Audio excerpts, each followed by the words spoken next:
नमस्कार। आज 12 जुलाई 2025 है और ये है ताज़ा घटनाक्रमों का विश्लेषण भाग 1। यूपीएससी की तैयारी करने वालों के लिए आज की चर्चा खास तौर पर महत्वपूर्ण हो सकती है। हमारे पास कई स्रोत हैं आज जी। और आज का हमारा मिशन है इन स्रोतों से जो मुख्य बिंदु हैं उनको समझना। हो सकता है कुछ विषयों पर हमने पहले भी बात की हो तो उन्हें आप एक तरह से रिवीजन समझ सकते हैं। बिल्कुल।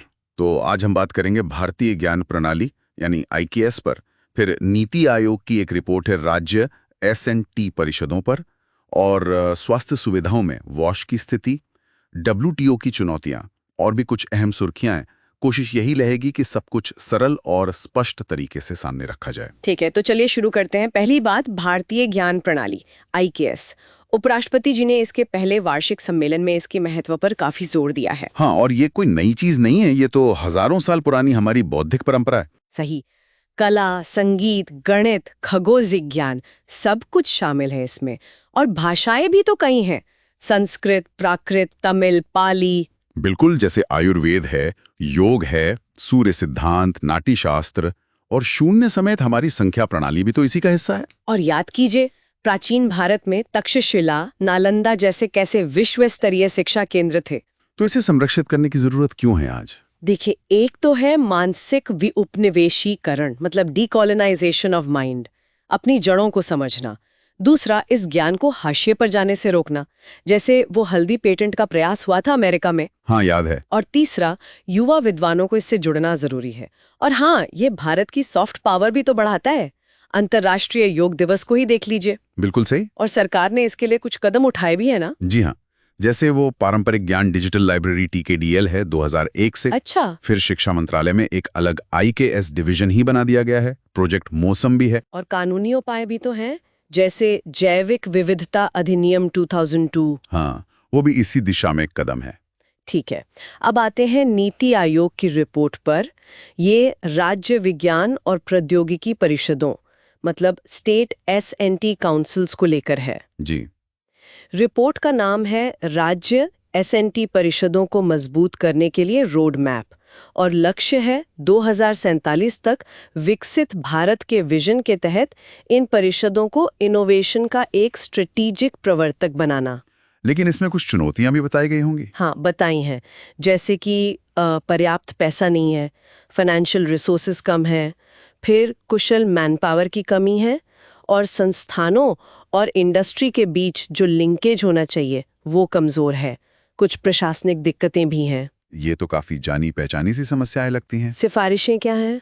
सिफारिशें अहम हैं। एक तो ये कि राज्य अपनी जीएसडीपी का कम से कम 0.5% एस&टी बजट के लिए रखें। अच्छा, %0.5। हाँ, और केंद्र से जो ग्रांट मिले वो कोर ग्रांट न होकर प्रोजेक्ट आधारित हो, मतलब काम के आधार पर। तो इससे जवाबदेही बढ़ेगी। बिल्कुल। और स्टाफ को लेकर भी कहा है कि 70% वैज्ञानिक हों और 30% गैर वैज्ञानिक।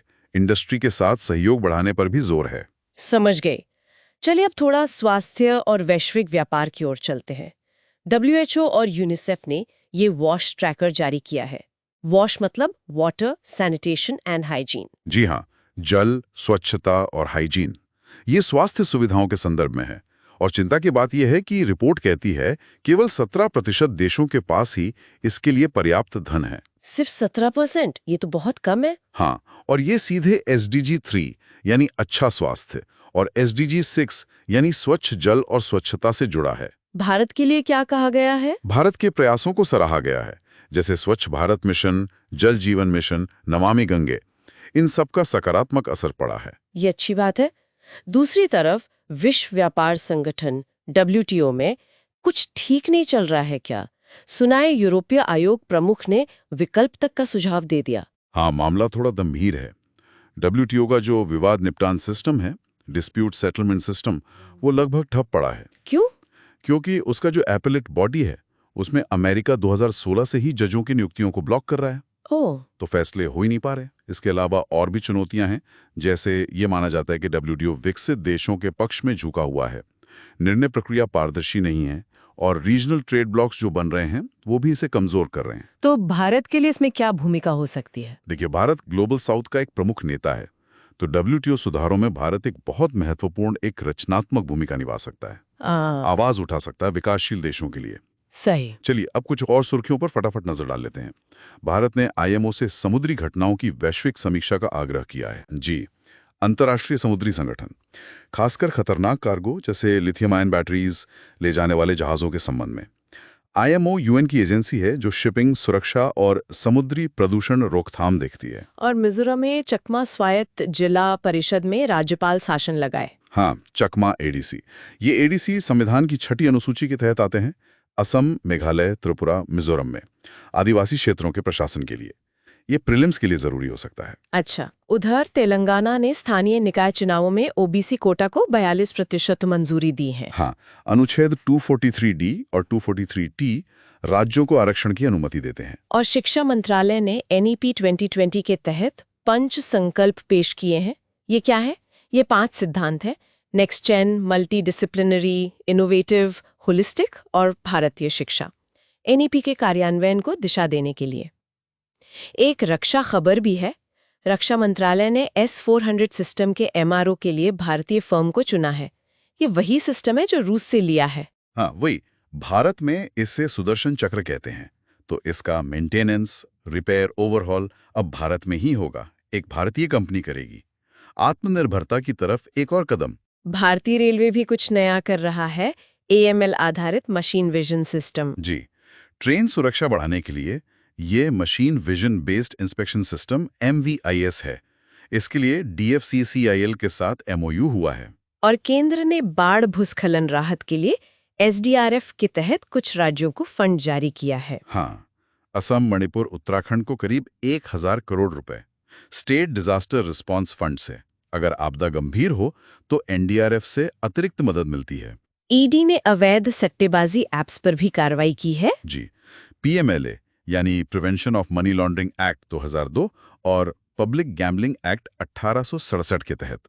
वैसे जुआ राज्य सूची का विषय है। आखिर में पर्यावरण मंत्रालय में द्वीप संरक्षण क्षेत्र अधिसूचना के तहत स्वीकृत परियोजनाओं की वैधता बढ़ाई है। हाँ, IPZ 12 2011 नोटिफिकेशन।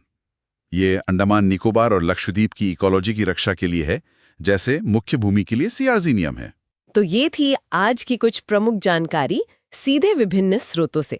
हमने भारतीय ज्ञान प्रणाली के महत्व से लेकर WTO की चुनौतियों और कई सरकारी पहलों तक कई विषयों पर बात की। हाँ, और आज की चर्चा से एक विचार मेरे मन में आ रहा है। बताइए। जिस तरह भारत अपनी पारंपरिक ज्ञान प्रणालियों IKS को पुनर्जीवित करने और वैश्विक मंच पर स्थापित करने का प्रयास कर रहा है, क्या उसी तरह वो वैश्विक शासन प्रणालियों जैसे WTO में सुधार के लिए भी एक नई समावेशी दृष्टि प्रस्तुत कर सकता है, खासकर ग्लोबल साउथ की आवाज बनकर? ये सोचने वाली बात है। एक दिलचस्प सवाल। बिल्कुल। उम्मीद है ये विश्लेषण सभी सुनने वालों के लिए उपयोगी रहा होगा। अगर आपको ये जानकारी महत्वपूर्ण लगी तो कृपया इसे लाइक करें और आगे की जानकारी के लिए सब्सक्राइब करना ना भूलें। धन्यवाद।